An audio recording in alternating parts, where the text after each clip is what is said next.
నిర్మల్ జిల్లా గ్రామీణ మండలం ఎల్లపల్లి గ్రామంలో జరగాల్సిన బాల్య వివాహాన్ని అధికారులు సమయానికి స్పందించి అడ్డుకున్నారు. సమాచారం అందుకున్న వెంటనే సంఘటన స్థలానికి చేరుకొని వివాహాన్ని నిలిపివేశారు.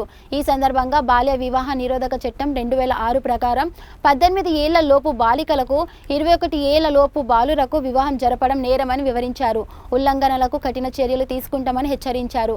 బాల్య వివాహాల దుష్పరిణామాలపై అవగాహన కల్పిస్తూ ఎక్కడైనా ఇలాంటి ఘటనలు తెలిసిన వెంటనే 1098 కు సమాచారం ఇవ్వాలని సూచించారు. మన మంగళం మేడం, అదేవిధంగా పంచాయత్ సెక్రటరీ గారు, అదేవిధంగా పోలీస్ డిపార్ట్మెంట్, అదేవిధంగా పంచాయతీరాజ్ డిపార్ట్మెంట్, అదేవిధంగా రెవెన్యూ డిపార్ట్మెంట్ అందరం కూడా వచ్చి ఈ రోజున ఈ బాల్య వివాహాన్ని అడ్డుకోవడం జరిగింది.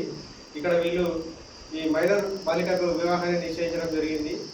సో వీళ్ళకి తల్లిదండ్రులకు చక్కని కౌన్సిలింగ్ అందించడం జరిగింది. దీని ద్వారా వాళ్ళు యొక్క వివాహాన్ని అమ్మాయికి 18 years వచ్చేంత వరకు కూడా చేయమని చెప్పేసి మాకు ఒక డిక్లరేషన్ కూడా రాసివ్వడం జరిగింది.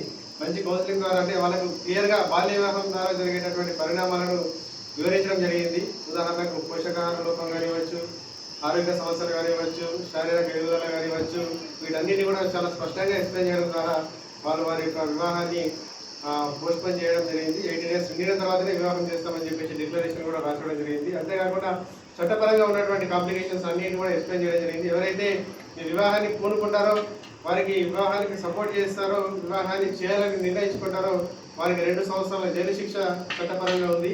అదేవిధంగా 2 సంవత్సరాల జైలు శిక్షతో పాటు ₹1,00,000 జరిమానా కూడా ఈ వివాహానికి సపోర్ట్ చేసిన వాళ్ళందరికీ కూడా పడుతుందని చెప్పేసి చట్టపరమైనటువంటి అవగాహన కూడా కల్పించడం జరిగింది. Thank you so much.